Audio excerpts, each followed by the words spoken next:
जय श्री राम। गुरु कृपा ज्योतिष कार्यालय में आप सभी का हार्दिक स्वागत है। हम आपको इस चैनल के माध्यम से ज्योतिष सिखा रहे हैं और ग्रंथ का नाम है बृहज्जातकम। उसके एक एक श्लोक के माध्यम से हम आपको नवांश ज्ञान का जो आज श्लोक है उसके अनुसार बताएंगे। एक एक श्लोक के माध्यम से हम आपको कुंडली का पूरा बताते हैं कि क्या क्या राशियों का। आगे हमने देखा काल पुरुष का राशियों का स्वरूप, काल पुरुष कुंडली क्या होती है, काल पुरुष में राशियों की क्या क्या जो है कौन से अंग बाने गए हैं आदि आदि। तो अभी जो श्लोक है इसका हम ये नवांश ज्ञान करने के लिए कहा गया है। तो जन्म कुंडली में 16 प्रकार के वर्ग बनते हैं। षोडश वर्ग कुंडली जिसको कहते हैं, उनमें से सबसे ज्यादा आपने देखा होगा कि लोग नवांश के बारे में बात करते हैं। तो नवांश कुंडली क्या है? नवांश कुंडली जो है वो समझ लीजिए कि आपके जो नक्षत्र है उनमें उनके अनुसार बनाई गई कुंडली है। और नक्षत्रों से अगर आपको फलित करना है तो आप नवांश कुंडली के माध्यम से कर सकते हैं। ये आपको किसी ने नहीं बताया होगा, कहीं कोई चैनल पे आपको जानने को नहीं मिलेगा कि नवांश कुंडली वास्तव में क्या है। नवांश कुंडली जो है, देखिए आप 12 राशि होती है और 12 और 9 ग्रह होते हैं, इनके ऊपर पूरा ज्योतिष होता है। 12 गुने 9 108। और तो इस प्रकार से एक कुंडली के अंदर 108 नवमांस होते हैं। अब जब जन्म कुंडली जो हम बनाते हैं उसमें आप देखते हैं, हमने आगे बात की कि एक राशि के अंदर नक्षत्र के 9 चरण होते हैं। तो ये जो 9 चरण है उसको अगर आप 12 से डिवाइड करते हो तो 108 बनता है। तो जब आपका जन्म हुआ उस समय की जन्म कुंडली को आपको नवांश कुंडली बनाना है। जन्म कुंडली को देख करके तो आप कैसे बनाएंगे उसका ये ज्ञान कराता है ये श्लोक। आइए श्लोक देखते हैं क्या कहता है। तो श्लोक में है क्षितिज शीत चंद्र रवि सौम्य शीत अवनीजा सूर्यगुरु समंद सौरी गुरुवश्च ग्रहांश कपाः अजवर्ग तौली चंद्र भवनादि नवांश विधिर भवन समार्थकताधिपतय समगृहात क्रमशः। जन्म कुंडली में जो है आप देखते हैं कि मेष राशि से मीन राशि तक की राशियां मानी गई है। अब जो है मेष लग्न है मान लीजिए किसी का, तो मेष लग्न में जो नवांश का ज्ञान करना है तो मेष लग्न के अंदर जो नवांश है उसमें मान लीजिए कि मेष लग्न है और नवांश कुंडली में उसका लग्न आपको लिखना है कि वो कौन से नवांश में है पड़ा है। तो कैसे आप डालेंगे? तो मेष लग्न यदि हो तो मेष राशि में मेष से लेकर धनु तक आता है। उसके बाद मकर से चालू होता है। वृष लग्न यदि हुआ तो उसमें मकर से चालू होगा। तो ये उसका क्रम है। अभी यहाँ स्वामी बताए गए हैं। तो जैसे मेष राशि है तो क्षितिज यानी मंगल, तो मेष राशि का स्वामी होता है मंगल। और वृषभ राशि का स्वामी होता है शीत यानी शुक्र। मिथुन राशि का स्वामी होता है ग्रह यानी बुध। कर्क राशि का स्वामी होता है चंद्रमा। सिंह राशि का स्वामी होता है रवि। कन्या राशि का स्वामी होता है सौम्य, सौम्य का मतलब बुध। और तुला राशि का स्वामी होता है शीत, शीत यानी शुक्र। उसके बाद वृश्चिक राशि का स्वामी होता है अवनीजा यानी मंगल। फिर धनु राशि का स्वामी होता है सूर्य गुरु यानी गुरु। सूर्य गुरु माने देवताओं के गुरु।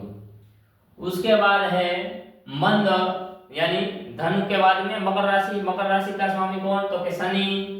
उसके बाद फिर से कुंभ राशि, सौरी का भी मतलब शनि होता है, मंद भी शनि का नाम है, सौरी भी शनि का नाम। तो सौरी मतलब कुंभ का स्वामी शनि, उसके बाद मीन का स्वामी गुरु। तो ये जो है ये गृहांश कपाह, यानी ये जो है इस प्रकार से राशियों के स्वामी कहे गए हैं। ये विलक्षण श्लोक है, सब बृहद जातक के बहुत इस प्रकार से श्लोक बनाए गए हैं। उसके बाद देखो यहाँ लिखा है अज मृग तौली चंद्र भवन आदि नवांश विदिर भवन समासक्ता आदि पतय स्वगृहात् क्रमशः। यानी जैसे अपनी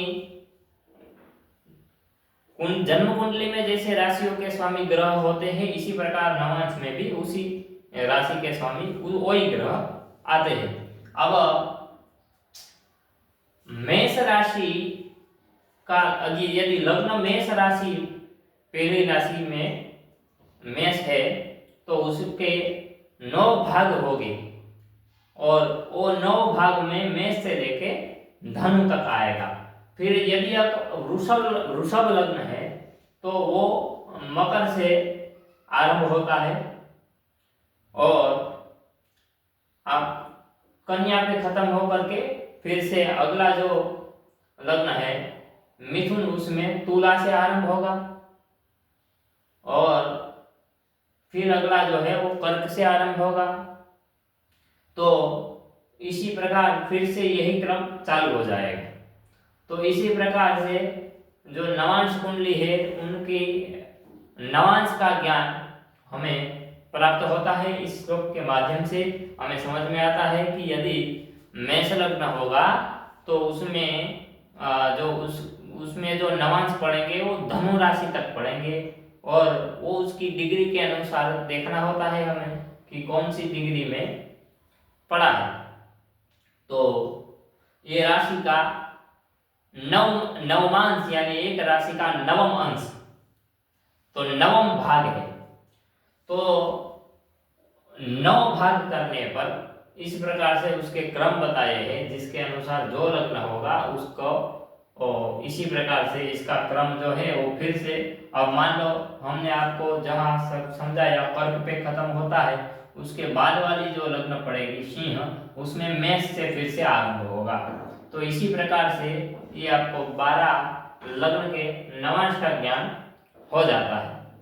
आशा है कि आप समझ गए होंगे। यदि आप नहीं समझे हैं तो इस वीडियो को पुनः देखें, बार बार रिपीट करके देखें तो आपको समझ में आ जाएगा, और बहुत आराम से समझाया है, मेरे ख्याल से आपको समझ आ ही जाए। इसी प्रकार से हमने समझाया है। और एक विशेष सूचना, एक विशेष स्कीम हमने निकाली है।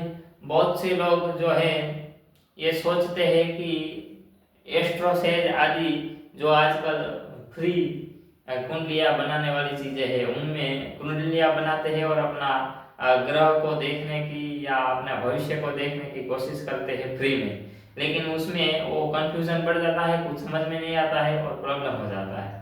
तो ऐसे लोगों के लिए हमने एक विशेष स्कीम निकाली है कि आप अगर छोटी मोटी कोई चीजें आपको जाननी है तो आप जो है हमसे संपर्क कर सकते हैं, और केवल 151 रुपया दक्षिणा, इससे ज्यादा नहीं, 151 रुपया दक्षिणा में आप हमसे ये जान सकते हैं हमें कौन सा रत्न धारण करना चाहिए, कौन सा ग्रह हमारा अच्छा है, खराब है, क्या क्या है। थोड़ी बहुत छोटी छोटी जो चीजें हैं वो हम आपको 151 में दिखा देंगे मात्र। और यदि आपको ज्यादा जानना है तो संभव है कि आपको उसकी दक्षिणा ज्यादा देनी होगी। तो इसी प्रकार से, लेकिन फिर भी 151 में आप बहुत कुछ जान सकते हैं।